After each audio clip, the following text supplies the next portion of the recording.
நண்பர்களே, previous year question வச்சு economy பார்த்துட்டு இருக்கோம். நெறைய டாபிக் எல்லாத்தையுமே எல்லா சப்ஜெக்ட்டுமே நம்ம வந்து ப்ரீவியஸ் இயர் கொஸ்டின் வச்சு பார்க்குறோம். கொஸ்டின்ஸ பொறுத்தவரைக்கும் என்ன பொறுத்தவரைக்கும் அது வந்து தங்கம் மாதிரி. நம்ம படிக்கிற மெட்டீரியல் வந்து அது வந்து எப்படி மண்ணுக்குள்ள இருந்து தங்கத்த எடுக்கிறோமோ, அது மாரி தான் நம்ம ஒரு புக் படிக்கிறோம்னா, அந்த புக்ல இருந்து கொஸ்டினா வரக்கூடியது ஒரு தங்கம் மாதிரி. அப்ப நம்ம படிக்கும்போது நமக்கு மெட்டீரியல்ல இருந்து தங்கம் அப்படியே ஜொலிக்கிற மாரி நம்ம கொஸ்டினா ஜொலிக்கணும். ஒரு பேராகிராஃப் படிச்சா, அந்த ஒரு பேராகிராஃப எப்படி கொஸ்டினா மாத்த முடியும்? அப்படி யோசிச்சு, யோசிச்சு நம்ம வந்து படிச்சோம்னா தான் நமக்கு கரெக்ட்டா நிக்கும். இப்ப நெறைய பேர் என்னோட வரக்கூடிய கமெண்ட்ஸ் எல்லாமே, "யுவர் வே ஆஃப் டீச்சிங்" அப்படின்னு சொல்லி போடுவீங்க. Way of teaching. நான் ஆக்சுவலா டீச்சர் கிடையாது. வே ஆஃப் டீச்சிங் என்ன டிஃபரெண்ட்ன்னு பார்த்தோம்னா, புக்க படிச்சு அப்படியே சொல்றது ஒரு டீச்சிங் மெத்தடு. நான் புக் படிக்கல. கொஸ்டின் எல்லாம் கோர்த்து ஒரு கன்டென்ட்டா வச்சிருக்கேன்.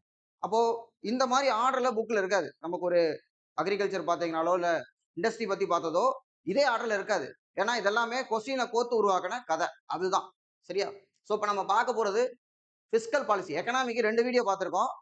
இன்னும் ஒரு 2 வீடியோ இருக்கு. அதுல 3வது பார்ட் வந்து நம்ம வந்து பார்க்க போறோம். சரியா? அதுக்கப்புறம் நமக்கு ஸ்கீம்ஸ் பார்த்தோம்னா, ஓரளவுக்கு எக்கனாமில எது கேட்டாலும் நம்ம அட்டெண்ட் பண்ற அளவுக்கு ரெடி ஆயிரும். சோ, இப்ப நிதிக் கொள்கை. நிதிக் கொள்கையினுடைய நோக்கங்கள் என்ன அப்படின்னு கேட்கறாங்க. நம்பர் 1 பாருங்க. மூலதன உருவாக்கம், அடுத்து சமமான பகிர்வு, வேலை வாய்ப்பின்மை. வேலை இல்லாம பண்றது ஒரு கொள்கையோட நோக்கமா இருக்குமா?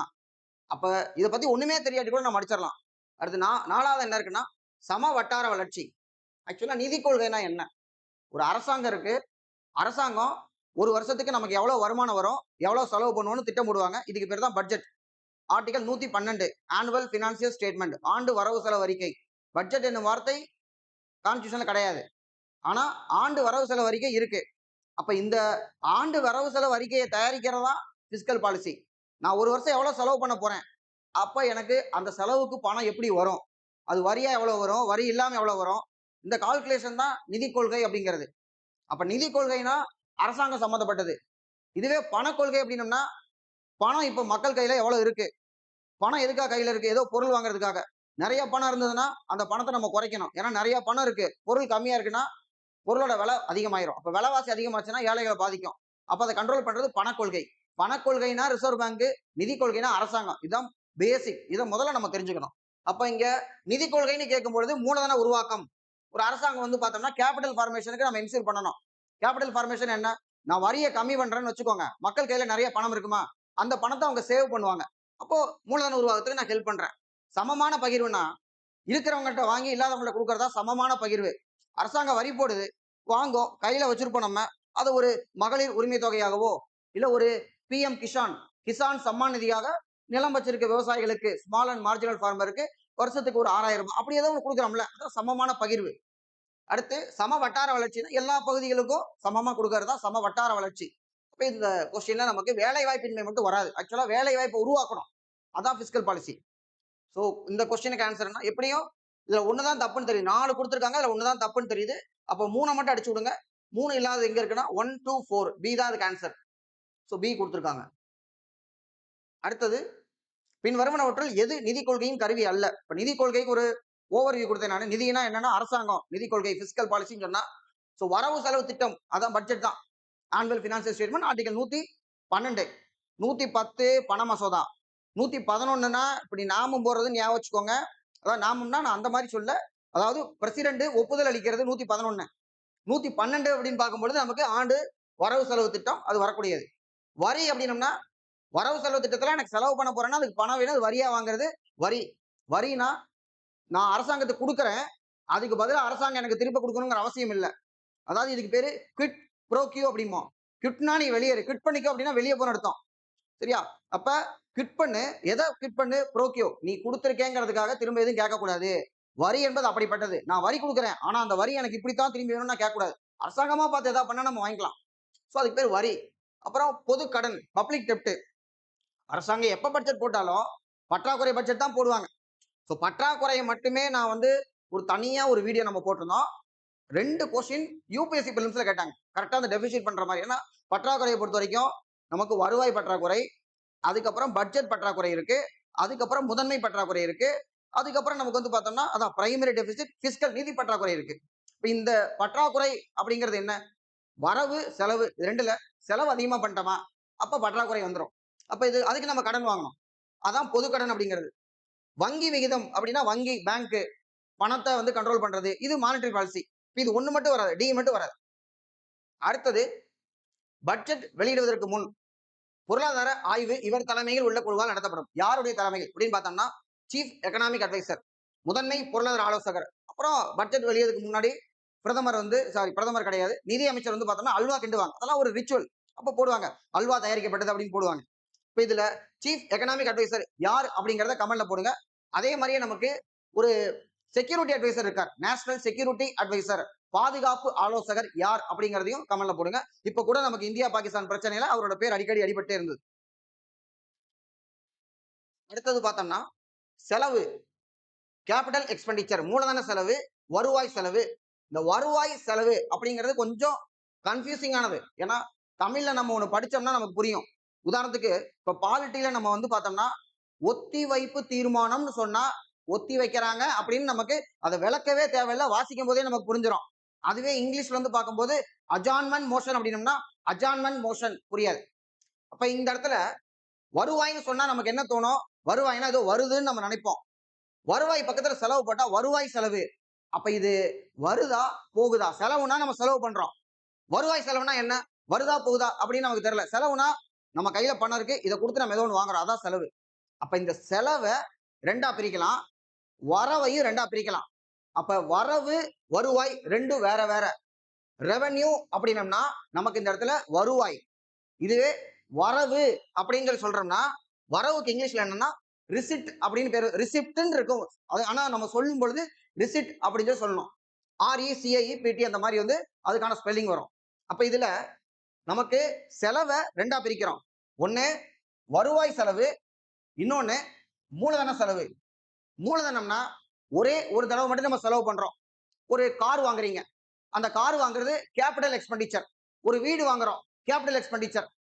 இதுவே நம்ம ஒரு தடவை மட்டும் பண்ணா அப்ப கேபிட்டல். மாசா மாசம் பண்ணிட்டே இருக்கணும்னு வச்சுக்கோங்க. ஒரு ஃபீஸ் கட்டுறது, பஸ்ஸுக்கு ஃபீஸ் கட்டுறோம், எவ்ரி மந்த் வந்து பஸ் ஃபீஸ் கட்டணும், டியூஷன் ஃபீஸ் கட்டணும். இதெல்லாம் வந்து நமக்கு வந்து ரெவன்யூ எக்ஸ்பெண்டிச்சர். இதே மாதிரி அரசாங்கத்துக்கு அப்படின்னு வச்சுக்கோங்க. ஒன் டைம் நான் மட்டும் பண்ணனா அது கேபிட்டல். மந்த்லி ரெக்கரிங்கா பண்ணிக்கிட்டே இருந்தேன்னா அது வந்து ரெவன்யூ. இதுதான் செலவுக்கு. இதே மாதிரியே வரவையும் ரெண்டா பிரிக்கலாம். எனக்கு ஒன் டைம் மட்டும் பணம் வருது, நான் ஒரு லோன் வாங்குறேன், ஒரே ஒரு தடவை தான் வாங்குவேன், அதுக்கப்புறம் மாசா மாசம் வட்டி நான் கட்டணும். அப்ப இது வந்து ஒன் டைம் வரக்கூடிய வரவு. இது அப்ப கேபிட்டல் ரிசிப்ட். மாசா மாசம் பண்ற செலவு, நான் வாங்கின லோனுக்கு மாசா மாசம் நான் வட்டி கட்டிட்டே இருக்கணும், இன்ட்ரெஸ்ட் பே பண்ணிட்டே இருக்கணும். அது வந்து ரெவன்யூல வரக்கூடிய நமக்கு எக்ஸ்பெண்டிச்சரா இருக்கக்கூடியது. அப்ப கேபிட்டல் அண்ட் ரெவன்யூ அப்படிங்கிறதுக்கானது என்ன? கேபிட்டல்னா ஒன் டைம், ரெவன்யூனா மாசா மாசம். இது சிம்பிளா நீ வச்சுக்கலாம். இப்ப இதை வச்சுட்டு இந்த கொஸ்டின் அப்ரோச் பண்ணலாம். சேலரி, பென்ஷன், இன்ட்ரெஸ்ட் மாசா மாசம் பண்ணணும். அப்ப மாசா மாசம் பண்ணணும்னா ரெவன்யூ, ரெவன்யூ எக்ஸ்பெண்டிச்சர். அடுத்தது இங்க பாருங்க, பாலங்கள் மற்றும் மருத்துவமனை. மாசா மாசம் ஒரு பாலம் கட்டுவோமா? ஒரு பாலம் ஒரு இடத்துல கட்டணும்னா ஒரு பாலம் கட்டிட்டோம்னா ஒரு 10-20 வருஷத்துக்கு பாலத்துக்கு தகுந்த மாதிரி அந்த பாலம் தாங்கும். ஹாஸ்பிட்டல் அதே மாதிரி தான். ஒன் டைம் நம்ம வந்து இன்வெஸ்ட் பண்றோம். அப்ப இது வந்து கேபிட்டல். இது ரெண்டு தான் நம்ம புரிஞ்சுக்க வேண்டியது. அடுத்தது துறை சார்ந்தனா செக்டரல் கொடுத்திருக்கான். கேள்வியில பார்த்தோன்னே தெரியும். எனர்ஜி டிரான்ஸ்போர்ட் ஒரு குறிப்பிட்ட ஒரு துறைக்கு, ஆற்றலுக்காக, போக்குவரத்து வளர்ச்சிக்காக அப்படின்னா நமக்கு செக்டரல் அப்படின்ட்டு. அடுத்து இந்த இடத்துல டெஃபர்டுனா ஒத்தி வைக்கிறது அப்படின்னு அர்த்தம். ஒத்தி வைக்கிறது செலவுனா என்ன அர்த்தம்னா ஏற்கனவே நான் அட்வான்ஸ் கொடுத்துட்டேன், அப்ப அந்த பணத்தை நான் எடுத்து வச்சிடணும். அதான் டெஃபர்டு எக்ஸ்பெண்டிச்சர் அப்படிங்கிறது. Advance payment for goods and services அப்படின்னு சொல்லியிருக்காங்க. அப்ப இதுல முக்கியமான ஐட்டம் இங்க இருக்குது. எக்ஸ்பெண்டிச்சர், கேபிட்டல், ரெவன்யூனா என்னன்னு தெரிஞ்சுக்கணும். இதுல நமக்கு பற்றாக்குறை வர்றது ரெவன்யூ எக்ஸ்பெண்டிச்சர். மாசா மாசம் எனக்கு எவ்வளவு பணம் வரப்போகுது, மாசா மாசம் எவ்வளவு செலவு பண்ண போறேன், இது ரெண்டை மட்டும் டேலி பண்ணனா எனக்கு வரக்கூடியது ரெவன்யூ டெபிசிட் அப்படின்னு சொல்லுவாங்க. அதாவது வருவாய் பற்றாக்குறை. இந்த வருவாய் பற்றாக்குறை வரவே கூடாது, ஜீரோல நிக்கணும் அப்படிங்கறதா நமக்கு ஒரு சட்டம் இருக்கு. அதுக்கு பேரு FRBM சொல்றாங்க. FRBM அதுக்கான அப்ரிவியேஷன் எக்ஸாம்ல கேட்கலாம். Fiscal responsibility and budgetary management, அதான் FRBM. 2003ல இந்த சட்டம் வந்து கொண்டு வரப்பட்டது. அடுத்தது இந்த வருவாய் பற்றாக்குறை ஜீரோ வச்சிருக்கணும். இன்னொரு பற்றாக்குறை என்னன்னா பட்ஜெட் பற்றாக்குறை. பட்ஜெட் என்பது ஒரு வருஷத்துக்கு நான் போடக்கூடியது. ஒரு நிதியாண்டுனா ஏப்ரல் 1ல இருந்து மார்ச் 31 வரைக்கும் நிதியாண்டு. இந்த ஒரு வருஷத்துல நான் வந்து கேபிட்டல் எக்ஸ்பெண்டிச்சரும் பண்ணுவேன், ரெவன்யூ எக்ஸ்பெண்டிச்சரும் பண்ணுவேன். அதாவது நான் ஒன் டைம் பண்ற செலவும் இருக்கு, மாசம் பண்ற செலவு இருக்கு. அதே மாதிரி எனக்கு மாசம் வரக்கூடிய வருமானம் இருக்கு. மாசம் நான் வரக்கூடிய அதாவது ஒன் டைம் வரக்கூடிய வருமானமும் இருக்கு. இப்படி அதை நான் டேலி பண்ணி கொடுக்கும்போது பட்ஜெட் எப்பவுமே துண்டு விழுகும். துண்டு விழுகும் போது அதை என்ன சொல்லுவேன்னா பட்ஜெட் டெபிசிட்னு சொல்லுவேன். அப்ப துண்டு விழுகும் போது நான் போய் கணக்கு காமிக்கும் போது இந்த வருஷம் நான் வந்து 10 லட்ச ரூபாய் செலவு பண்ண போறேன். அப்ப வருமானம் எவ்வளவு வரும்? 5 லட்ச ரூபாய் வரும் அப்படின்னு நம்ம கொடுக்க முடியாது. 10 லட்ச ரூபாய் செலவு பண்ண போறேன்னா மீதி 5 லட்சத்தை நான் கடன் வாங்க போறேன்னு சொல்லணும். அப்ப கடன் வந்து எப்படி வாங்குவோம், என்ன வாங்குவோம் விளக்கமா கொடுக்கணும் பட்ஜெட்ல. அப்ப எப்பவுமே பட்ஜெட் டெபிசிட் ஜீரோவா இருக்கும். ஏன்னா பட்ஜெட்டுங்கிறதே நான் பேலன்ஸ் பண்றதான் பட்ஜெட். அப்ப நான் கடனை வாங்கி டேலி பண்ணிடுவேன். இப்ப நான் வாங்கின கடனை வந்து கழிச்சிட்டு பார்த்தா அதுக்கு பேர் தான் பிரைமரி டெபிசிட், முதன்மை பற்றாக்குறை. இதுதான் வந்து நமக்கு இல்ல நிதி பற்றாக்குறை. நிதி பற்றாக்குறைனா எனக்கு எவ்வளவு கடன் வாங்கியிருக்கேன்னு பாக்குறதுக்கு. இன்னொன்னு, நான் இப்ப இந்த நிதி பற்றாக்குறை இருக்கு, பட்ஜெட் இருக்கு. போன வருஷம் ஏற்கனவே நான் கடன் வாங்கியிருப்பேன்ல, அந்த கடனுக்கு இந்த வருஷத்துல நான் வட்டியும் கட்டுவேன்ல, அதை கழிச்சிட்டு பார்த்தா முதன்மை பற்றாக்குறை. முதன்மை பற்றாக்குறைனா என்னன்னா, பழைய கடனெல்லாம் வச்சுட்டு இந்த தடவை பட்ஜெட்டுக்கு மட்டும் எவ்வளவு இருக்கு அப்படின்னு பார்த்தா அது முதன்மை பற்றாக்குறை. அடுத்தது, ஒரு அரசாங்கம் பட்ஜெட் போட்டு எடுத்து செலவு பண்றாங்க. இவங்க கரெக்டா சட்டம் ஏற்றுனதுக்கு அப்புறம் தான் இந்த பணத்தை எடுக்கிறாங்களா, ரூல் படி பணம் வந்து செலவிடப்படுகிறதா, இது எல்லாத்தையுமே பார்க்கக்கூடியவங்க யாருன்னா பார்லிமெண்ட்ல தான் இவங்க பர்மிஷனே வாங்கிறாங்க. ஏன்னா பாராளுமன்றத்தினுடைய அனுமதி இல்லாமல் எந்த ஒரு சட்டமும் இயற்ற முடியாது. ₹1 கூட எடுக்க முடியாது, ₹1 உள்ள கொண்டு போக முடியாது. அப்படி இருக்கும்போது மொத்த பார்லிமெண்ட்டும் எல்லா வேலையும் பார்க்க முடியாதுங்கிறதுக்காக பார்லிமெண்ட்ல நிறைய கமிட்டிகள் இருக்கு. அந்த கமிட்டிகள்ல பப்ளிக் அக்கவுண்ட்ஸ் கமிட்டி அப்படிங்கிறவங்க தான் முக்கியமான ஒரு கமிட்டி. இவங்க தான் வந்து என்னன்னா பணத்தை பத்தி இந்திய அரசாங்க செலவுக்காக பாராளுமன்றத்தால் ஒதுக்கப்பட்ட நிதிகளை ஆய்வு செய்வது. அப்ப பார்லிமெண்ட்டை கேட்டு ஒரு அமைச்சர், நான் இந்த துறையோட அமைச்சரா இருக்கேன், எனக்கு இந்த ஒரு வருஷத்துக்கு இவ்வளவு செலவாகும்னு கேட்கிறார். அப்ப அவ்வளவு பணத்தை அவருக்கு கொடுத்திருக்கோம், அவரோட துறை வந்து செலவு பண்ணிட்டு இருக்கு. அப்ப அது கரெக்டா செலவு பண்றாங்களான்னு பாக்குறது பொது கணக்கு குழு. இந்த பொது கணக்கு குழுக்கு அசிஸ்ட் பண்றவர், உதவி பண்றவர், இதோட கண்ட்ரோல்ல இருக்கவர் யாருன்னு பார்த்தோம்னா CAG, controller and auditor general of India, இந்திய தலைமை தணிக்கையாளர் அப்படின்னு சொல்லுவோம். இவருக்கு ஆர்டிகல் 148ல இருந்து 151 வரைக்கும் இவரை பத்தி சொல்லியிருக்காங்க, சிஏஜி பத்தி சொல்லியிருக்காங்க. சோ இவருக்கு என்னன்னா சிம்பிளா watchdog of public money அப்படின்னு சொல்லுவோம். பொது பணத்தின் பாதுகாவலன் யார் அப்படின்னு கேட்டா சிஏஜி. இதே மாதிரி watchdog of human rights கேட்டா மனித உரிமை ஆணையம். ஒவ்வொருத்தருக்கும் ஒரு பாதுகாவலன் இருப்பாங்க. அடிப்படை உரிமைகளின் பாதுகாவலன் சொன்னா நமக்கு உச்ச நீதிமன்றம் அப்படி வரும். இந்த பொதுக்கணக்கு குழுவை பொறுத்த வரைக்கும் 1919 மாண்டகு செம்ஸ்போர்ட் சீர்திருத்த சட்டத்தின்படி 1921ல கொண்டு வரப்பட்டது. அடுத்தது எஸ்டிமேட் கமிட்டின்னு இருக்கு. பொதுக்கணக்குள்ள பொதுவா எதிர்கட்சியை சேர்ந்தவங்க தான் தலைவரா இருப்பாங்க. 22 பேர் இதோடைய மெம்பர், 22 பேர், 15 பேர் லோக்சபா, 7 பேர் ராஜ்யசபா. எஸ்டிமேட் கமிட்டினா 30 பேர். அப்ப இருக்கிறதுல பெரிய கமிட்டி எதுன்னு கேட்டா எஸ்டிமேட் கமிட்டி. இதுல என்ன பியூட்டினா எஸ்டிமேட் கமிட்டியில் இருக்க 30 பேருமே லோக்சபா. அப்ப பெரிய கமிட்டி எஸ்டிமேட் கமிட்டி. இந்த பப்ளிக் அக்கவுண்ட்ஸ் கமிட்டியும் எஸ்டிமேட் கமிட்டி ரெண்டையும் சேர்த்து பாராளுமன்றத்தினுடைய இரட்டை குழுக்கள், ட்வின்ஸ் கமிட்டி ஆஃப் பார்லிமெண்ட். எப்படி நமக்கு வந்து திருநெல்வேலி பாளையங்கோட்டை வந்து இரட்டை நகரங்கள் தமிழ்நாட்டில் சொல்றோமோ அதே மாதிரி ட்வின்ஸ் சிட்டி சொல்றோமோ, இது வந்து இரட்டை குழுக்கள், ட்வின்ஸ் கமிட்டி ஆஃப் பார்லிமெண்ட்னா பிஏசி அண்ட் எஸ்டிமேட் கமிட்டி. அடுத்தது, இந்திய அரசானது ரயில்வே நிதிநிலை அறிக்கையை மத்திய நிதிநிலை அறிக்கையுடன் இணைத்து செயல்படுத்த துவங்கிய நிதி ஆண்டு எதுன்னு கேட்கறாங்க. பட்ஜெட்டை பொறுத்த வரைக்கும் ரயில்வே பட்ஜெட், ஜெனரல் பட்ஜெட் 2 பட்ஜெட்டா 1921ல ஆக்ட் ஒர்த் கமிட்டி ரெக்கமெண்டேஷன் படி ஆக்ட் ஒர்த் கமிட்டி 1924ல ரெண்டையும் செப்பரேட் பண்ணாங்க. அதுக்கப்புறம் பார்த்தோம்னா Bibek Debroy committee. So Bibek Debroy committee recommendation படி திரும்ப ரெண்டையுமே வந்து மெர்ஜ் பண்ணிட்டாங்க. எப்ப இருந்துன்னு கேட்டா 2017 to 18ல இருந்து காமன் பட்ஜெட், 2017-18ல இருந்து ரயில்வே பட்ஜெட்டும் பொது பட்ஜெட்டும் ஒன்னா வந்து இணைக்கப்பட்டு கொடுக்கப்பட்டு வருது.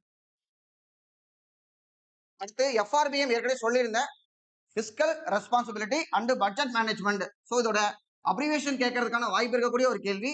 இதுல தப்பா கொடுத்துருக்காங்க. ஆக்சுவலா 2003 தான் இந்த எஃப்ஆர்பிஎம் வந்து கொண்டு வரப்பட்டது. எஃப்ஆர்பிஎம் என்னன்னா, இன்னைக்கு ஒரு அரசாங்கம் இருக்காங்க, இவங்க வந்து திட்டங்கள் செயல்படுத்துறாங்க. அப்ப இவங்க இஷ்டத்துக்கு நிறைய கடன் வாங்கி அவங்க பாட்டுக்கு செலவு பண்ணிட்டு போயிட்டாங்கன்னா இந்த கடன் எல்லாம் யாரு கட்டுவா? எதிர்காலத்துல இருக்கக்கூடிய நம்ம தான் நம்மளுடைய வரியை அதிகப்படுத்தியோ ஏதோ ஒண்ணு பண்ணியோ நம்ம கட்டணும். அந்த வரி சுமை நம்ம தலையில தான் இருக்கணும். அப்ப இதை கண்ட்ரோல் பண்ணணும், செலவு இவ்வளவுக்குள்ளதான் இருக்கணும் அப்படிங்கிறதுக்காகத்தான் இந்த எஃப்ஆர்பிஎம் ஆக்ட் என்ன சொல்றாங்கன்னா, வருவாய் பற்றாக்குறை ரெவன்யூ டெபிசிட் ஜீரோக்கு போயிடணும், பிஸ்கல் டெபிசிட்டை 3% கண்ட்ரோல் பண்ணணும் அப்படிங்கிற ஒரு ஆங்கிள் கொண்டு வந்தாங்க. அதனால அது எப்பவுமே நடக்காம போயிருச்சு. அதனால ஒவ்வொரு டைமும் ஒரு டார்கெட் போட்டே இருப்பாங்க. இவங்க வைக்கிற டார்கெட்டை ஒரு கொஸ்டினாவும் கேட்பாங்க. அதாவது எஃப்ஆர்பிஎம்ல இப்ப எவ்வளவு லிமிட் இருக்கு, இந்த லிமிட்டை வந்து ரிவ்யூ பண்றதுக்காக ஒரு கமிட்டி போட்டாங்க. இந்த கமிட்டி யாருன்னா நமக்கு நல்லா தெரிஞ்சவர் தான், 15வது நிதிக்குழுவினுடைய தலைவராக இருந்த என்.கே. சிங். சோ இப்ப என்.கே. சிங் அப்படின்னம்னா நமக்கு 15th ஃபினான்ஸ் கமிஷன் தெரியும். கூடுதலா ஒண்ணு, எஃப்ஆர்பிஎம் ரிவ்யூ கமிட்டிக்கு யாரு சேர்மன் கேட்டா 2016ல் அமைக்கப்பட்ட எஃப்ஆர்பிஎம் ரிவ்யூ கமிட்டிக்கு என்.கே. சிங் தான் தலைவர்.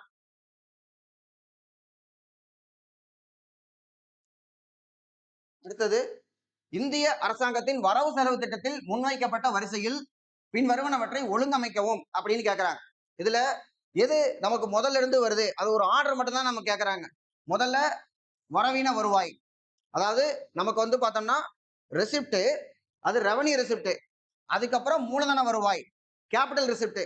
ஸோ மாசம் எனக்கு வர்றது ஒன் டைம் வர்ற வரவு சொல்லிட்டேன். அதுக்கப்புறம் டோட்டல் மொத்த வருவாய் எவ்வளவு, இது ரெண்டையும் வச்சு நான் மொத்த வருவாய் எவ்வளவு சொல்லிடுவேன்.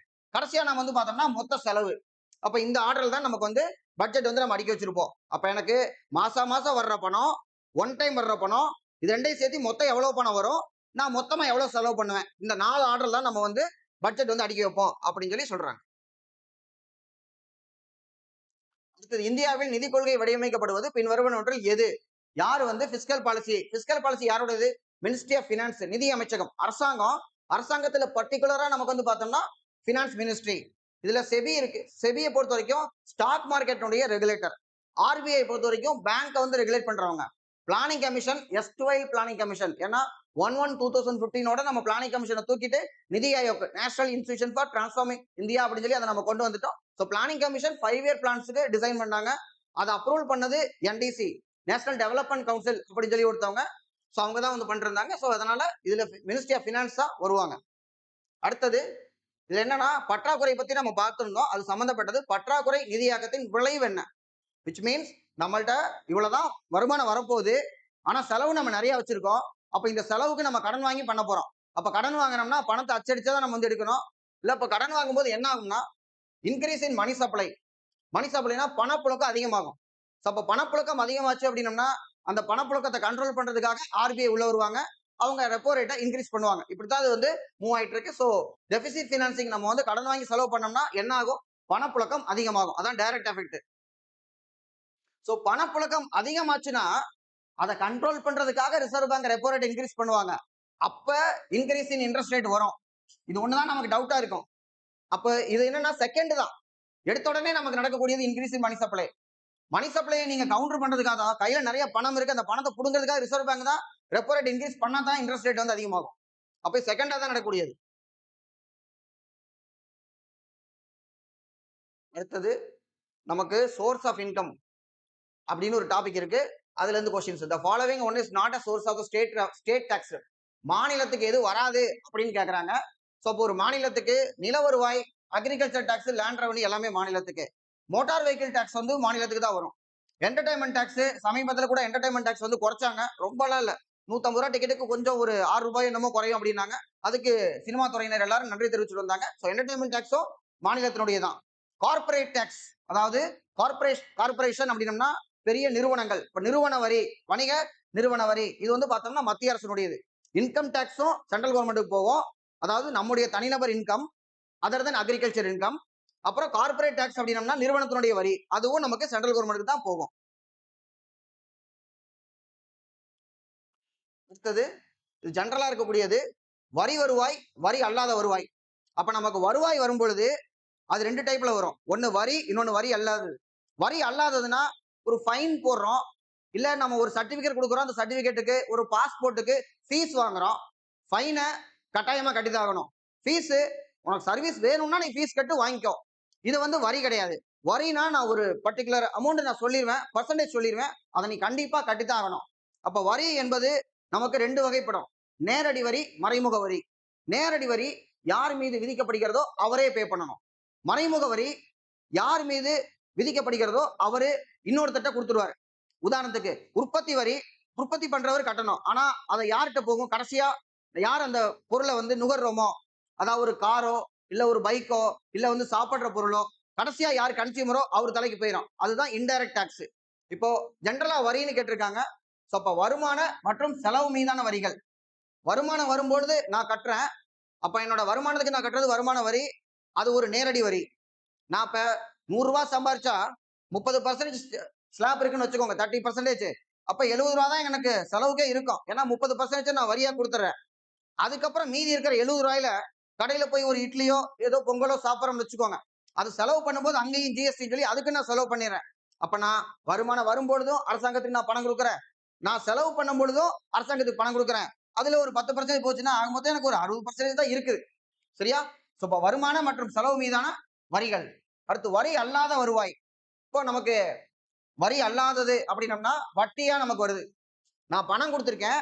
எனக்கு வட்டி குடுக்குறாங்க. Interest payment. அது வரி கிடையாது. வந்துகிட்டே இருக்கும். மூலதன ரசீதுனா, மூலதனமா சொல்லியிருக்கேன். One time. நிகர சந்தை கடன்கள். எனக்கு நெட் மார்க்கெட் பாரோவிங். மொத்தமா நான் மார்க்கெட்ல கடன் வாங்குறேன். கடன்னாவே அது வந்து பார்த்தோம்னா, மூலதனம். ஒன் டைமா தான் எனக்கு ஒரு கடன் அப்படின்னம்னா, அப்ப இத வச்சு நம்ம மேட்ச் பண்ணிக்கலாம் அதுல. அடுத்தது இந்தியாவில் உள்ள வரிகள். நேர்முக வரியும் இருக்கு, மறைமுக வரியும் இருக்கு. நேர்முக வரிய பொறுத்தவரைக்கும் நமக்கு நேர்முக வரி அப்படின்னு சொல்லி சொல்றோம்னா, இன்கம் டாக்ஸ் யார் மேல விதிக்கிறோம்? நம்ம மேல இன்கம் டாக்ஸ் போட்டா நம்ம தான் பே பண்ணணும். மறைமுக வரியில ஜிஎஸ்டி முக்கியமான ஒரு மறைமுக வரி. இப்ப 2மே இருக்கு. அடுத்தது which tax is different one அப்படின்னு கேக்குறாங்க. இதுல கீழ்கண்டவற்றில் மாறுபட்ட வரி. செல்வ வரி. செல்வ வரி வெல்த் டாக்ஸ் அப்படின்னா, இப்ப நான் ஒரு ஒரு ஸ்டாக் மார்க்கெட்ல நான் வந்து இன்வெஸ்ட் பண்றேன். எனக்கு அது மூலமா வந்து வெல்த் அதிகமாகுதுன்னா, அது செல்வ வரி. செல்வ வரி சென்ட்ரல் கவர்மெண்ட். இதே ப்ராப்பர்ட்டி டாக்ஸ் நம்ம ஒரு வீடு வச்சிருக்கோம். அந்த வீட்டுக்கு வரி கட்டணும்னா நமக்கே தெரியும். எங்க வீட்டு வரி கட்டுவோம் நம்ம?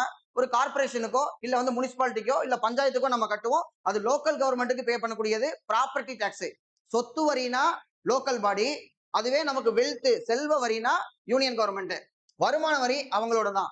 நிறுவன வரியும் அவங்களோட தான். Central government. சோ இப்ப இன்கம் டாக்ஸ், கார்ப்பரேட் டாக்ஸ். முத்திரைத்தாள் வரி. முத்திரைத்தாள் வரியை பொறுத்த வரைக்கும் இதுக்கு வந்து நமக்கு ஆர்டிகல் 269 அப்படின்னு கான்ஸ்டிடியூஷன்ல நமக்கு ஆர்டிகல் இருக்கு. இதுல என்னன்னா விதிக்கிறது மத்திய அரசு. ஆனா மத்திய அரசு விதிச்சதோட முடிச்சுக்குவாங்க. நம்ம மாநில அரசு நம்ம வசூல் பண்ணி நாமளே வச்சுக்குவோம். இது வந்து பங்கிடப்படாது. ஆக்சுவலா என்னன்னா ஆர்டிகல் 270 சொல்லுது அனைத்து வரிகளும் பங்கிடப்பட வேண்டும் சொல்லுது. அதுல ஒரு எக்ஸப்ஷன் கொடுக்குறாங்க. எக்ஸப்ட் 268, 269 அப்படின்னு வருது. அப்ப இந்த 268, 269 நம்ம என்ன பண்ண மாட்டோம்? பங்கிட மாட்டோம். பங்கிட மாட்டோம்னா யாரோ வச்சுக்க போறாங்க. யார் வச்சுக்க போறா? 268 சொல்லுது மத்திய அரசு விதிக்கும், மத்திய அரசே வசூலிக்கும். ஆனா முழுசா மாநிலத்திட்ட கொடுத்துருவாங்க. அப்ப அவங்க லெவி பண்ணி அவங்க கலெக்ட் பண்ணி நம்மள்ட்ட கொடுத்துறாங்க.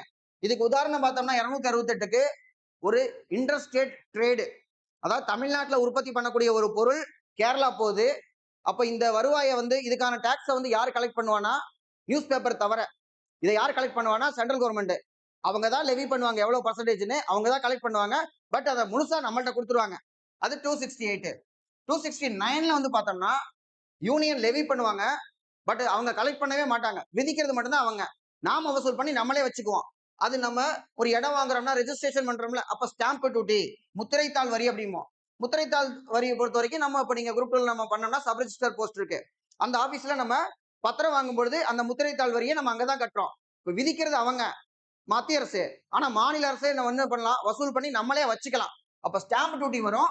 அதுக்கப்புறம் டாய்லெட் ப்ரிப்பரேஷன் ஐட்டம் சொல்லி நம்ம இந்த ஹார்பிக் இந்த மாதிரி ஐட்டங்கள்லாம் இருக்கு. அதுக்கெல்லாம் வந்து பார்த்தோம்னா அவங்க விதிப்பாங்க. நம்ம வசூல் பண்ணி நம்மளே வச்சுக்கலாம். சோ 269 இதுல வரக்கூடியது. சோ அதுதான் நான் இப்ப சொன்னதுதான் 268, 269 கேட்டிருக்காங்க. 268 என்னன்னா மத்திய அரசால் விதிக்கப்பட்டு ஆனால் மாநில அரசு வசூலிப்பது மற்றும் பயன்படுத்துவது. அவங்க விதிச்சிடுறாங்க. நம்ம வசூல் பண்ணி நம்ம இது பண்ணிக்கிறோம். 2வது கேட்டகரி 269 என்ன பண்றான்? மத்திய அரசு விதிச்சு அவனே வசூல் பண்ணி நம்மள்ட்ட வந்து கொடுத்துறான். சோ இது வந்து இன்டர்ஸ்டேட் ட்ரேட் வந்து 269 வரக்கூடியது. அடுத்து 200 இது ரிவர்ஸ்ல கொடுத்திருக்காங்க பாருங்க. 9, 8, 7ன்னு சொல்லிட்டு 267 வந்து பார்த்தோம்னா நமக்கு எதிர்கால அதாவது எதிர்பாரா செலவு நிதியம் கண்டின்ஜென்சி ஃபண்ட்னு சொல்லுவோம். அதாவது 265 என்னன்னா லா இல்லாம எந்த டாக்ஸ் விதிக்க முடியாது. 265, 264ல இருந்து நமக்கு வந்து மத்திய மாநில உறவுகள்ல பிஸ்கல் பாலிசி ஆரம்பிக்குது.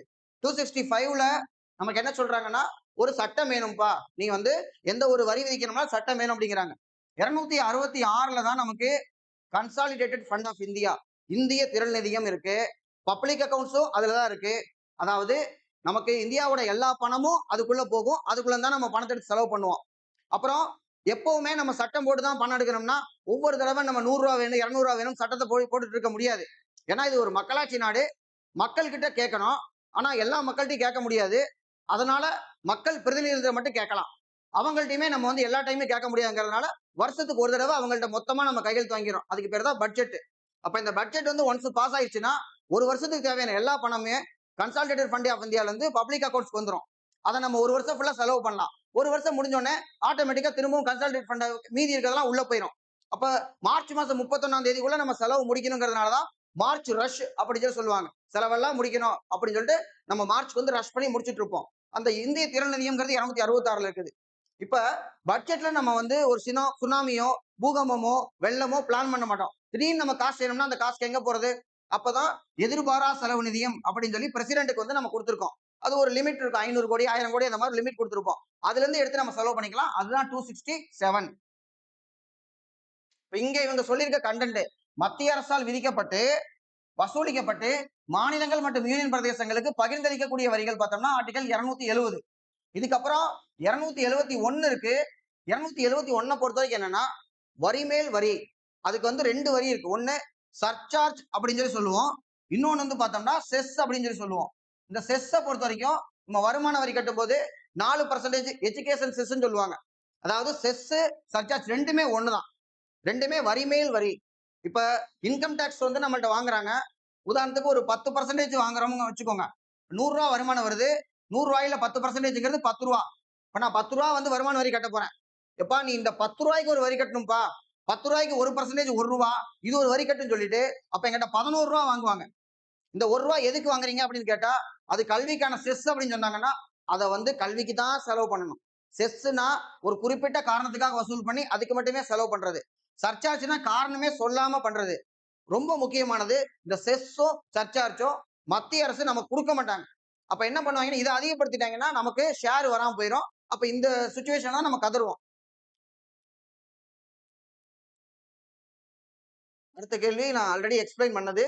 பின்வரும் வரிகளில் எது மத்திய அரசால் விதிக்கப்பட்டு மாநில அரசால் வசூலிக்கப்படுகிறது அப்படின்னு சொல்லியிருக்காங்க. சோ அப்ப நமக்கு ஆர்டிகல் 268 அவங்க லெவி பண்ணுவாங்க, நம்ம வசூல் பண்ணி நம்மளே வச்சுக்குவோம். 269 பொறுத்த வரைக்கும் அவங்க லெவி பண்ணி உங்களுக்கு எதுக்குப்பா சிரமம், நானே கலெக்ட் பண்ணி மொத்தமா தந்துடுறேன் அப்படின்னு சொல்லி சொல்றதா 269. அப்ப இங்க கேட்கறது என்னன்னா 268 மத்திய அரசால் விதிக்கப்பட்டு மாநில அரசால் வசூலிக்கப்படுகிறது அப்படிங்கிறது. அதுல முத்திரை வரி ஏற்கனவே கேட்டு பல தடவை கேட்டிருக்காங்க. Not one time, many times they asked. மருத்துவம் மற்றும் கழிப்பறை பொருட்கள் மீதான கலால் வரி அப்படிங்கிறது நமக்கு இது 2 தான் அதுல இருக்கக்கூடியது. விற்பனை வரி சேல்ஸ் டாக்ஸ் பொறுத்த வரைக்கும் முழுசா நம்மளோட சேல்ஸ் டாக்ஸ் அப்படின்னா மாநில அரசுக்கானது. அடுத்து இறக்குமதி வரி அது கஸ்டம்ஸ், அது சென்ட்ரல் கவர்மெண்டோடது. ஹார்பரும் சரி ஏர்போர்ட்டும் சரி ரெண்டுமே சென்ட்ரல் கவர்மெண்ட் இருக்கக்கூடியது. இறக்குமதி வரி அவங்களோடது. அப்ப இது ரெண்டுமே வராது. நடுவில் இருக்கக்கூடிய இது 2 தான் நமக்கு அந்த ஆன்சர் 2 and 3. அடுத்தது ஜஸ்ட் பிஸ்கல் பாலிசி. அது எதுல இருந்து எது வரைக்கும் வருது? Fiscal powers between the state and the centre. இந்திய அரசியலமைப்பு சட்டத்தின் எந்த உட்பிரிவின் கீழ் மத்திய மாநில அரசுகள் நிதி பகிர்வு அதிகாரம் வழங்கப்பட்டிருக்கிறது? 264 இருந்து 293 வரைக்கும். இதுல நமக்கு 263 ஒரு ஆர்டிகல் முன்னாடி போயிட்டீங்கன்னு வச்சுக்கோங்க. அதான் இன்டர்ஸ்டேட் கவுன்சில். அதாவது நமக்கு சர்க்காரிய கமிஷன் 1983 போடப்பட்ட சர்க்காரிய கமிஷன் ரெக்கமெண்டேஷன் படி 263 படி இன்டர்ஸ்டேட் கவுன்சில் அப்படிங்கிறது 1990 அமைக்கப்பட்டது. பிரைம் மினிஸ்டர் தான் அதுக்கு தலைவர். அடுத்த கேள்வி பாருங்க. பின் வருவனவற்றுள் எது ஒன்றிய அரசின் பட்டியலில் இடம்பெறவில்லை அப்படின்னு கேக்குறாங்க. கார்பரேஷன் டாக்ஸ் அப்படின்னா நமக்கு கம்பெனிக்கான டாக்ஸ், அது யூனியனோட தான். கரன்சி மற்றும் காயினேஜ் நமக்கு எந்த பவரும் கிடையாது, ஃபுல்லாவே யூனியனோடது. அடுத்து பொதுக்கடன் அவங்க பப்ளிக் டெப்ட் மேனேஜ்மெண்ட் அவங்க தான் பாக்குறாங்க. கேபிடேஷன் அப்படின்னா தலைவரி அப்படிங்கிறாங்க. இப்ப கேபிடேஷன் ஒரு காலேஜ்ல சேரணும்னா நமக்கு ஃபீஸை தவிர கேபிடேஷன் ஃபீஸ் எவ்வளவு அப்படின்னு கேட்பாங்க. சோ அது ஒரு பர்டிகுலர் பர்சனுக்காக போடக்கூடியது. அந்த டாக்ஸ் வந்து ஸ்டேட்டுக்கு வரும். அப்ப இது மட்டும் ஏன்னா ஒரு 2-3 தடவை கேட்டிருக்காங்க. கேபிடேஷன் டாக்ஸ் வந்து யாருக்கு வரும்? அந்த லிஸ்ட்ல ஸ்டேட்டுக்கு வரும். இது நம்ம பாப்புலரா இருக்கக்கூடியது கிடையாது. அதிகமா நம்ம கேள்விப்பட்டிருக்க மாட்டோம். பட் அந்த லிஸ்ட்ல வந்து இருக்கக்கூடியது. இப்ப நமக்கு எப்படி குரூப் 1 பிலிம்ஸ்ல நமக்கு 11th ஷெட்யூல் 12th ஷெட்யூல்ல உள்ள இருக்கக்கூடிய டாபிக் வந்து கேட்டாங்க. ஒரு ஸ்லாதர் ஹவுஸ் இறைச்சி கடைகளை வந்து யார் கண்ட்ரோல் பண்ணுவா? அது வந்து நமக்கு நகராட்சியா இல்ல வந்து ஊராட்சியா அப்படிங்கறத கேட்டாங்க. அந்த மாதிரியான ஒண்ணு தான் கேபிடேஷன் டாக்ஸ். 4th one. அடுத்து பின் வருவனவற்றுள் எது மறைமுக வரிக்கு உதாரணம் இல்லை அப்படின்னு கேக்குறாங்க. ஜிஎஸ்டி ஒரு இன்டைரக்ட் டாக்ஸ், கஸ்டம்ஸும் indirect tax, excise duty indirect, அதாவது நமக்கு உற்பத்திக்காக கொடுக்கக்கூடியது. இப்ப இது எல்லாமே இன்டைரக்ட்னு சொல்றது என்ன அர்த்தம்னா வரி யாரு கட்டுறாங்க? நம்ம தான் கட்டுவோம். ஆனா யாரு மேல விதிக்கப்படுகிறது? உற்பத்தி வரி உற்பத்தி பண்றவங்களுக்கு. சுங்க வரி யார் இறக்குமதி பண்றாரோ அவர் கட்டுவாரு. கடைசியா அந்த பொருள் வாங்குறவங்க நம்ம தலையில வந்துரும். ஜிஎஸ்டி அதே மாதிரி தான். எல்லா டாக்ஸும் எல்லா இன்டைரக்ட்ஸும் கலந்தது தான் ஜிஎஸ்டி. இப்ப இன்கம் டாக்ஸ் மட்டும் நேரடி வரி. அடுத்து சொத்துக்களுக்கான வரி, ப்ராப்பர்ட்டி டாக்ஸ். வெல்த் டாக்ஸ்னா யூனியன், ப்ராப்பர்ட்டி அப்படின்னா லோக்கல் கவர்மெண்ட். மத்திய அரசின் வரி வருவாய் இதில் அடங்கும். இண்டிவிஜுவல் இன்கம் டாக்ஸ் அவங்களுக்கு, கார்பரேஷன் டாக்ஸ் அவங்களுக்கு, அப்புறம் commodity taxes or taxes on goods and services ஜிஎஸ்டியும் அவங்க வந்து விதிக்கலாம். ஏன்னா ரெண்டு பேத்துக்குமே ஜிஎஸ்டில பவர் இருக்கு. ஸோ மூணுமே அவங்களுக்கு வரும். மூணுமே இருக்கு. அடுத்து ஜிஎஸ்டி சம்பந்தப்பட்டது. ஜிஎஸ்டில இருந்து ஒரு கேள்வி கேட்கறத வழக்கமா வச்சிருக்காங்க. அது வந்து நம்ம பிரான்ஸ்ல இருந்து எடுத்துக்கிட்டோம். இந்தியாவில் வந்து ஜூலை 1 2017 அளவுக்கு சிம்பிளாவும் இருக்கலாம், இல்ல தெரியாத அளவுக்கு நம்ம கஷ்டமாவும் இருக்கலாம். ஒரு கேள்வி நமக்கு தெரியலன்னா அது யாருக்குமே தெரியக்கூடாது. அதுதான் காம்படிஷன். கீழ்கண்டவற்றுள் பொருட்கள் மற்றும் சேவைகள் வரி என்பதன் பொருள் யாது? இது மறைமுக வரியின் தொகுப்பாகும். எஸ். ஜிஎஸ்டி பொறுத்த வரைக்கும் அது இன்டைரக்ட் டாக்ஸ் எல்லாத்தையுமே ஒன்னா சேர்க்கிறோம். எக்ஸைஸ், கஸ்டம்ஸ், எல்லா சேல்ஸ் டாக்ஸ் எல்லாத்தையும் ஒன்னா சேர்க்கறதா நமக்கு ஜிஎஸ்டி. அப்ப கரெக்ட். ஒரே மாதிரியான தனி வரியாகும். ஒரே மாதிரியா இருக்கக்கூடியதான். It is a single unified tax அப்படிங்கிறோம். அடுத்து imposed only by central government. இல்ல, சென்ட்ரல் கவர்மெண்ட் ஸ்டேட் கவர்மெண்ட் ரெண்டு பேருமே போடுவாங்க. ஸ்டேட் ஜிஎஸ்டி, சென்ட்ரல் ஜிஎஸ்டி ரெண்டு பேருக்கு இடையில நமக்கு போகும்போது மற்ற ரெண்டு மாநிலங்கள் கலக்கும் போது இன்டகிரேட்டட் ஜிஎஸ்டி சொல்லி ஒண்ணு வரும். அப்போ இது வந்து ஒன்லி சென்ட்ரல் சொன்னா தப்பு. It is payable at final point of consumption. அதாவது முன்னாடி வந்து என்னன்னா வேல்யூ ஆடட் டாக்ஸ் இருக்கும். ஸோ வேல்யூ ஆடட் டாக்ஸை பொறுத்த வரைக்கும் அது நம்ம எங்க ஆரிஜின் ஆகுதோ அங்க பே பண்ணுவாங்க. ஒரு பொருள் தமிழ்நாட்டில் உற்பத்தி பண்ணப்படுதுன்னா தமிழ்நாட்டிலே பே பண்ணணும். பட் ஜிஎஸ்டி பொறுத்த வரைக்கும் எங்க அது விற்கப்படுதோ அதை வந்து கன்சம்ஷன். கர்நாடகாக்காரவங்க அந்த பொருளை வாங்குறாங்கன்னா கர்நாடகால, கேரளாக்காரவங்க வாங்குறாங்கன்னா கேரளால. அப்ப இந்த பணம் யாருக்கு போகும்னா கேரளாவுக்கோ கர்நாடகாவுக்கோ போகும். ஈவன் தோ உற்பத்தி பண்ணது தமிழ்நாடா இருக்கலாம். அதே மாதிரி நம்ம எங்க கன்சம் பண்றோமோ அந்த பணம் தான் நம்ம ஊருக்கு வரும். Final point of consumption, destination அப்படின்னு சொல்லுவாங்க இங்கிலீஷ்ல. எந்த ரெண்டு பொருளுக்கு விலக்கு கொடுத்திருக்கு ஜிஎஸ்டில இருந்து கேக்குறாங்க? பெட்ரோலுக்கும் டொபாக்கோ. அதாவது பெட்ரோலியத்துக்கு பொறுத்த வரைக்கும் இன்னமும் நம்ம வாட் தான் போட்டுட்டு இருக்கோம். வேல்யூ ஆடட் டாக்ஸ் வேட் தான் நம்ம வந்து போட்டுட்டு இருக்கோம். ஸோ இப்ப வேட்டுக்கும் ஜிஎஸ்டிக்கு வித்தியாசம் இருக்கு. ஏன்னா வேல்யூ ஆடட் டாக்ஸ் அப்படிங்கிறது மதிப்பு கூட்டப்பட்ட வரின்னு சொல்லி தமிழ்ல சொல்லுவோம். மதிப்பு கூட்டப்பட்ட வரியும் ஒரு ஜிஎஸ்டி மாதிரி தான். ஆனா ஜிஎஸ்டில சர்வீஸ் சேவைகள் கவர் பண்ணிருக்கு. வேல்யூ ஆடட் டாக்ஸ்ல சேவைகள் கவர் பண்ணல. ஸோ இப்ப வேட்ல இருந்து எதுக்காக ஜிஎஸ்டி போனோம்னா இது பொருள்களை மட்டும்தான் கவர் பண்ணுது, சேவைகளை கவர் பண்ணல. அதனாலதான் நம்ம ஜிஎஸ்டி போனோம். அடுத்து ஜிஎஸ்டி ஸ்லாப் 4 ஸ்லாப் இருக்கு. இப்ப கூட ஒரு ஸ்லாபை தூக்கலாமா அப்படின்னு சொல்லி யோசிச்சுட்டு இருக்காங்க சொல்றாங்க. 3 ஸ்லாபா வச்சுக்கலாமான்னு சொல்லிட்டு. சோ இதுல 4 ஸ்லாப்ல நமக்கு வீட்டு அத்தியாவசிய பொருட்கள், அப்ப இது ஒரு கம்மியான ஸ்லாப்னு வச்சுக்கோங்க, 5%. கணிப்பொறி மற்றும் பதப்படுத்தப்பட்ட உணவு வகைகள் வந்து பார்த்தோம்னா 12% இருக்கு. அடுத்து மூலதன பொருட்கள் மற்றும் ஆலை இடைநிலை பொருட்கள் வந்து 18%. ஆடம்பரம்னா அதிகம். ஆடம்பர பொருட்களுக்கு வந்து 28% வந்து நம்ம வந்து ஜிஎஸ்டி வந்து பே பண்ணணும். ஸோ இப்போ இதுல எது கம்மியா இருக்கும்? 5%. அதாவது வீட்டுக்கு அத்தியாவசிய பொருட்களுக்கு. எது அதிகமா இருக்கும்? ஆடம்பர பொருட்களுக்கு அதிகமா இருக்கும், 28%. அடுத்து நான் சொன்னேன் VAT, GST, sales tax, CGST. இதை புரிஞ்சுக்கிட்டோம்னா நமக்கு நிறைய கேள்வி ஆன்சர் பண்ணலாம். இதுல வந்து பார்த்தோம்னா பொறுத்துக்களை வழக்கமா 4 கொடுப்பாங்க. இதுல 5 கொடுத்து கொஞ்சம் கஷ்டமா ட்ரை பண்ணியிருக்காங்க. இதுல என்னன்னா சிஜிஎஸ்டி, சினா சென்ட்ரல். சென்ட்ரல் பாருங்க, மாநிலத்துக்குள்ளே நடைபெறுகிற விற்பனையில் மத்திய அரசால் வசூலிக்கப்படுவது. மத்திய அரசு வசூலிக்கிறது, அப்ப சென்ட்ரல் ஜிஎஸ்டி. அப்ப மாநில அரசுகளுக்கு இடையே விற்பனையில் மத்திய அரசால் வசூலிக்கப்படுகிறது. அப்ப இது வந்து பார்த்தோம்னா அரசுகளுக்கு இடையே அப்படின்னு சொல்லும் போது நமக்கு இன்டகிரேட்டட் அப்படின்னு வந்துருது. இன்டகிரேட்டட்னா ரெண்டு ஸ்டேட்டுக்கு, ஒரு ஸ்டேட்டுக்குள்ளேயே இருந்தா சென்ட்ரல் கவர்மெண்ட் சிஜிஎஸ்டி. ஒரு ஸ்டேட்டுக்குள்ள இருக்கிறதுல அந்த ஸ்டேட்டே கலெக்ட் பண்ணா அது எஸ்ஜிஎஸ்டி. இது ஸ்டேட்டுக்கானது, இது சென்ட்ரலுக்கானது. ஐ வந்துச்சுன்னா இன்டகிரேட்டட். அதாவது ரெண்டு ஸ்டேட்டுக்கு இடையில வணிகம் நடைபெறும் பொழுது இன்டகிரேட்டட் ஜிஎஸ்டி அப்படின்னு சொல்லி போட்டுருவாங்க. வாட் அப்படின்னம்னா நமக்கு value added tax. Which means என்னன்னா நாம இப்ப ஒரு பூரி சாப்பிட்றோம் ஒரு ஹோட்டல்ல போய். இந்த பூரி வந்து பார்த்தோம்னா கோதுமையா ஒரு இடத்துல உற்பத்தி ஆயிருக்கும். அப்ப அந்த கோதுமையை ஒருத்தர் விலைக்கு வாங்குவாரு. அது பில்ஸ்பரியோ இல்ல வந்து நமக்கு வேற ஏதோ ஒரு ஃபார்ச்சூனோ கூட வச்சுக்கோங்க, அவங்க வந்து விலைக்கு வாங்குறாங்க. அப்ப இதுல இந்த இடத்துல கோதுமைக்கு ஒரு டாக்ஸ் பே பண்றாங்கன்னு வச்சுக்குவோம். அதுக்கப்புறம் கோதுமை வந்து டாக்ஸ் பே பண்ணி கோதுமை மாவா ஒரு ஆட்டாவா வெளியில வருது. அப்ப இந்த இடத்துல ஒரு ஹோட்டல் கடைக்காரர் போயிட்டு விலைக்கு வாங்குறாரு. அப்ப அவர் வந்து பார்த்தோம்னா கோதுமைக்கு எவ்வளவு டாக்ஸ் பண்ணியிருந்தாங்களோ அதை கழிச்சிட்டு மாவா மாத்துறதுக்கு எவ்வளவு ஆயிருக்கு அதுக்கு மட்டும் பே பண்றது. இதையே நம்ம ட்ரெஸ்ஸுக்கு சொன்னோம்னா பருத்தி, அந்த பருத்தியை எடுத்து ஒருத்தர் நூல் மில்லுல போட்டு நூலாக்குறாரு. அதுக்கப்புறம் அது துணியா மாத்துறாங்க. அதுக்கப்புறம் துணியை வந்து ஒரு கடையில ஒரு டெய்லரிங் ஒரு இடத்துல போட்டு என்னன்னா ட்ரெஸ் சட்டையாவோ பேண்டாவோ மாத்துறாங்க. அப்ப இது ஒவ்வொரு ஸ்டேஜ், எல்லா பொருளும் ஒரு ஒரு ஸ்டேஜ்ல போகும். அப்ப ஒரு ஸ்டேஜ்ல நீங்க டாக்ஸ் பே பண்ணிட்டா அதை கழிச்சிட்டு மீதிக்கு மட்டும் நம்ம பே பண்ணணும். அதுதான் கரெக்ட். அதை கழிக்காம பே பண்ணா அதுக்கு பேர் அடித்தள விளைவு, கேஸ்கேடிங் எஃபெக்ட் அப்படிம்பாங்க. பொருளோட விலை ரொம்ப அதிகமா இருக்கும். ஏன்னா நீங்க டாக்ஸ் பே பண்ணதுக்கே திரும்ப திரும்ப டாக்ஸ் பே பண்ணிட்டே இருக்கீங்க. அப்ப இதை கழிச்சு பார்க்கணுங்கிறதா நமக்கு வேல்யூ ஆடட் டாக்ஸ், வாட் அப்படிங்கிறது. அப்ப இதுல அடித்தள விளைவில்லாத பல்முனை வரி. பல்முனை வரி அப்படின்னா மல்டி பாயிண்ட்ல நம்ம பே பண்ணோம். ஆனா ஒவ்வொரு தடவையுமே நான் பே பண்ணும்போது என்ன பண்ணிடுவேன், இதுக்கு முன்னாடி பண்ணதை நான் கழிச்சிட்டு பண்ணுவேன்.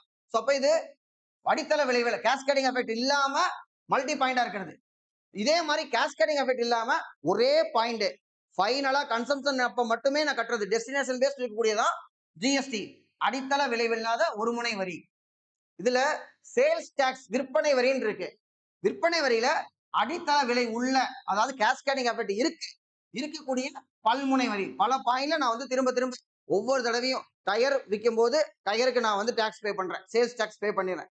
அந்த டயரை கொண்டு போய் ஒரு கார்ல மாட்டி காரை வாங்குறேன். அப்ப அந்த டயருக்கு ஏற்கனவே பே பண்ணது இருக்கு, இருந்தாலும் திரும்பவும் அந்த டயருக்கு நான் சேர்த்து வந்து டாக்ஸ் வந்து பே பண்றேன். அப்ப எனக்கு அடித்தள விளைவு இருக்கக்கூடியது. இதுதான் இதுக்குள்ள இருக்கக்கூடிய வித்தியாசம். இப்ப ஜிஎஸ்டி வந்ததுனால நமக்கு வந்து பார்த்தோம்னா ஃபைனலா நம்ம கொடுக்கக்கூடிய விலை குறைதா அதிகமாதான்னு பார்த்தோம்னா குறையுது. ஏன்னா ஏற்கனவே நான் வரி கட்டினதுக்கெல்லாம் திரும்ப திரும்ப திரும்ப வரி கட்ட தேவையில்லை, ஒரே ஒரு தடவை வரி கட்டினா போதும். அப்ப centre would levy and collect ஐஜிஎஸ்டினா என்னன்னு கேட்கறான். அதான் கொஸ்டினோட demand. What is I stand for what? I என்பதன் விரிவாக்கம் என்ன? இன்டர்னலா, இன்ட்ராவா, இன்ட்ரா முரலா, ஏதோ புதுசா ட்ரை பண்ணிருக்கேன். இன்டகிரேட்டட், இன்டகிரேட்டட் அப்படிங்கறதா. Integrated GST. இந்தியா ஜிஎஸ்டி எப்ப கொண்டு வந்தாங்க? ஜூலை 1, 2017. இது முக்கியமானது, பல தடவை கேட்கப்பட்ட கேள்வி இது. இன்னொன்னு ஜிஎஸ்டிக்கான கமிட்டி யாருன்னு பார்த்தோம்னா Vijay Kelkar committee. GST task force committee Vijay Kelkar 13வது நிதிக்குழுவினர் தலைவர். பண்டங்கள் மற்றும் பணிகள் வரியின் நன்மை தீமைகள் எது யாவை? அப்படி நன்மைகள் தான் கேட்கிறோம், தீமைகள் கேட்கிறோம். நன்மைகள் எது யாவை? அடுக்கு வரி விளைவுகளை நீக்குகிறது. கேஸ்கேடிங் எஃபெக்ட் நான் சொன்னேன். ஒரு தடவை வரி கட்டிட்டா அது பருத்தியோ இல்ல வந்து கோதுமையோ ஒன்ஸ் பே பண்ணிட்டா அதை நம்ம எடுத்துக்க கூடாது. திரும்ப மீதி எவ்வளவு வேல்யூ மதிப்பை கூட்டி இருக்கணும் அதுக்கு மட்டும் நான் பே பண்ணிட்டா போதும். அப்ப அடுக்கு வரி விளைவு இருக்காது, கேஸ்கேடிங் எஃபெக்ட் இருக்காது. பொருட்கள் மற்றும் பணிகளுக்கு ஒரே மாதிரியான unified tax for both services and நமக்கு கூட்ஸ். பண்டம் மற்றும் பணி, சரக்கு அல்லது சேவை, எப்ப பேர் வேணாலும் வச்சுக்கலாம். நமக்கு முன்னாடி வேல்யூ ஆடட் டாக்ஸை பொறுத்த வரைக்கும் அது சரக்கை மட்டும்தான் எடுத்துக்கும், பொருளை மட்டும்தான் எடுத்துக்கும். மத்திய மாநிலங்கள் இணைந்து வரி முடிவுகளை எடுக்கிறது. ஜிஎஸ்டி கவுன்சில் வச்சிருக்கோம். ஜிஎஸ்டியை பொறுத்த வரைக்கும் ஆர்டிகல் 269A 279A வந்து பார்த்தோம்னா ஜிஎஸ்டி கவுன்சில் ரெண்டு பேத்துக்குமே இதுக்கு வந்து பவர் இருக்கு. இதுல வந்து வரக்கூடியது 269A-வும் 279A-வும் நம்ம வந்து ஆர்டிகல்ஸ் வந்து பார்த்து வச்சுக்கலாம். அடுக்கு வரி விளைவு என்பது what is cascading effect, tax on tax. ஏற்கனவே நான் டாக்ஸ் பே பண்ணிருக்கேன், அது மேல திரும்ப நான் டாக்ஸ் பே பண்ணிட்டே இருக்கேன். ஏன்னா நான் கோதுமை வந்து கோதுமையா இருந்து நமக்கு பில்ஸ்பரி ஒரு மாவா மாறுது. இப்ப நான் வந்து எவ்வளவு டாக்ஸ் பண்ணணும்னு பார்த்தோம்னா ஏற்கனவே நான் கட்டின வரியும் சேர்த்து டாக்ஸ் பே பண்றது. அதான் டாக்ஸ் ஆன் டாக்ஸ் அப்படிங்கிறது. சோ கேஸ்கேடிங் எஃபெக்ட்னா என்னன்னு நான் சொன்னேன், அதையே ஒரு கேள்வியா கேட்டிருக்காங்க. ஒரு கேள்வியில அது உள்ள இருக்கு, இன்னொரு அதுவே கேள்வியாவே இருக்கு. இன்னொரு டாக்ஸ் ஆன் டாக்ஸ் என்னன்னா நமக்கு செஸ்ஸும் சர்ச்சாஸும் அது வித்தியாசமான ஒண்ணு. அடுத்த committee propose for GST in India அப்படின்னு பார்த்தோம்னா கேல்கர் டாக்ஸ் ஃபோர்ஸ், விஜய் கேல்கர் 13வது நிதிக்குழு. சி ரங்கராஜன் பார்த்தோம்னா நமக்கு 12வது நிதிக்குழு. வறுமைக்கு கடைசியா போட்ட கமிட்டி ரங்கராஜன் கமிட்டி. சுரேஷ் டெண்டுல்கருக்கு அப்புறம் ரங்கராஜன் கமிட்டி. அடுத்த வீடியோ பாட்டுல வந்து பார்த்தோம்னா எக்கனாமியில் இருக்கக்கூடிய எல்லா கமிட்டியுமே நாம வந்து எதுக்கு போட்டாங்க அப்படிங்கிறத கவர் பண்ணிடலாம். அடுத்து நரசிம்மன் கமிட்டி 1, நரசிம்மன் கமிட்டி 2ன்னு 2 கமிட்டி போட்டிருக்காங்க. ரெண்டுமே நரசிம்மன் கமிட்டினா பேங்க். ஏற்கனவே நான் சொன்னதுலேயே சொல்லியிருந்தேன். நரசிம்மன் என்ன இதுல வந்து பார்த்தோம்னா நரசிம்மன் கமிட்டி, நாயக் கமிட்டி, அதுக்கப்புறம் எண்ணில் இன்னொரு கமிட்டி வரும். இவங்க எல்லாருமே பேங்கிங்காக போடப்பட்ட கமிட்டி. அர்ஜுன் சென்குப்தா கமிட்டினா அன்ஆர்கனைஸ்டு செக்டர், அமைப்பு சாரா தொழில இருக்கிறவங்க. அப்ப அன்ஆர்கனைஸ்டு செக்டரை பத்தி ஆராய்ச்சி போடப்பட்டது அர்ஜுன் சென்குப்தா கமிட்டி. இது ஒரு முக்கியமான கமிட்டி அர்ஜுன் சென்குப்தா. இதை மட்டும் தனியாகவும் கேட்டிருக்காங்க. அடுத்து எங்க இருந்து நம்ம வந்து ஜிஎஸ்டி எடுத்துக்கிட்டோம்? பிரான்ஸ்ல இருந்து எடுத்துக்கிட்டோம். ஜிஎஸ்டி இது ஸ்கூல் புக்ல இருக்கு, அதனால கேட்டிருக்காங்க. பாராளுமன்றத்தில் எப்ப கொண்டு வந்தாங்க? நடைமுறைக்கு வந்து ஜூலை 1. எப்போ பார்லிமெண்ட் பார்த்தோம்னா மார்ச் 29, 2017. அடுத்தது ஜிஎஸ்டி என்பது சுதந்திர இந்தியாவின் ஒரு முக்கிய சீர்திருத்தம். இது கூட்டுறவு கூட்டாட்சியின் உணர்வை வெளிப்படுத்துகிறது. Yes, cooperative federalism. எல்லாரும் ஒன்னா சேர்ந்து நம்ம கோஆபரேட்டிவா இருக்கிறது தான் கோஆபரேட்டிவ் ஃபெடரலிசம். இந்த டேர்ம் வந்து யூஸ் பண்ணவர் யாருன்னு பார்த்தோம்னா நமக்கு கிரான்வில்லி ஆஸ்டின். அவர் தான் நமக்கு அடிப்படை உரிமைகளையும் டிபிஎஸ்பி, அதாவது அரசின் வழிநெறிமுறை கோட்பாடுகளையும் அரசியலமைப்புடைய மனசாட்சி கன்சென்ஸ் ஆஃப் கான்ஸ்டிடியூஷன் சொன்னவர். அவருடைய புக் வந்து பார்த்தோம்னா நமக்கு 2 புக் எழுதியிருப்பாரு. கான்ஸ்டிடியூஷன் வந்து கொஞ்சம் வருஷம் கழிச்சு ஒண்ணு, கான்ஸ்டிடியூஷன் வந்து ரொம்ப வருஷம் கழிச்சு ஒண்ணு, 2 புக் வந்து எழுதியிருக்காரு. Indian constitution cornerstone of nation அப்படிங்கிறது அவருடைய புக்கு. அதே மாதிரி பேங்கிங் ரிஃபார்ம்ல ரகுராம் ராஜன் கமிட்டி இருக்கு. இந்த ரகுராம் ராஜன் ஆர்பிஐ சேர்மனா இருந்தவர், ரிசைன்மெண்ட் போனாரு. அவர் ஒரு புக் எழுதியிருக்காரு, I do what I do. I do what I டூனா நான் பண்ணுவேன், எனக்கு என்ன பண்ண தோணுதோ அதான் நான் பண்ணுவேன். ஐ டூ வாட் ஐ டூ. இந்த கேள்விக்கு வந்துருங்க. இது ஜிஎஸ்டி கவுன்சிலால் நிர்வகிக்கப்படுகிறது. அங்கு மாநிலங்கள் சம பங்குதாரர்கள் உள்ளன. ரெண்டுமே சரி, சரியான விளக்கம் இது.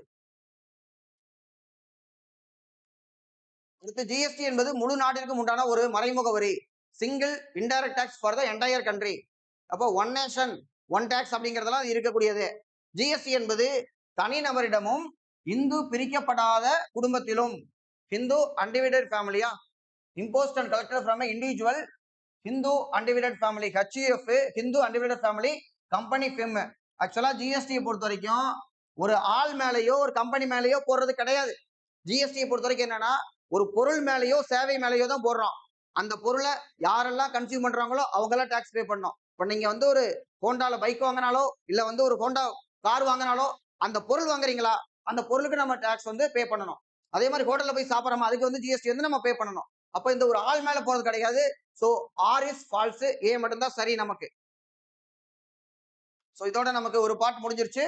அடுத்த பார்ட்ல நிறைய இம்பார்ட்டன்ட் ஆனது நமக்கு என்னன்னா மானிட்டரி பாலிசி, அதுக்கப்புறம் பினான்ஸ் கமிஷன், எக்கனாமில் இருக்கக்கூடிய முக்கியமான கமிட்டி, பாவர்ட்டி பத்தி இது இருக்கிறதெல்லாம் பார்த்துட்டு அடுத்த வீடியோவோட எக்கனாமி நம்ம முடிச்சிருவோம். அதுக்கப்புறம் கரண்ட் அஃபேர்ஸ்ல டாப் மோஸ்ட் கரண்ட் அஃபேர்ஸா இருக்கக்கூடியது ஒரு 100 இம்பார்ட்டன்ட் ஃபேக்ட் அந்த மாதிரி கரண்ட் அஃபேர்ஸ் நம்ம வந்து பார்ப்போம். டைம் கிடைச்சதுன்னா ஹிஸ்டரியை வந்து ஒரு தடவை வந்து நம்ம வந்து பார்த்தோம். ஹிஸ்டரி மீன்ஸ் சிந்து சமவெளி நாகரிகம், குப்தாஸ், ஆன்சியன்ட் இந்தியா, மெடிவல் இந்தியாவில் இருக்கக்கூடிய கண்டென்ட் எல்லாமே நம்ம வந்து ப்ரீவியஸ் இயர் கொஸ்டின் வச்சு இதே மாதிரி ஒரு வீடியோ வந்து பார்ப்போம்.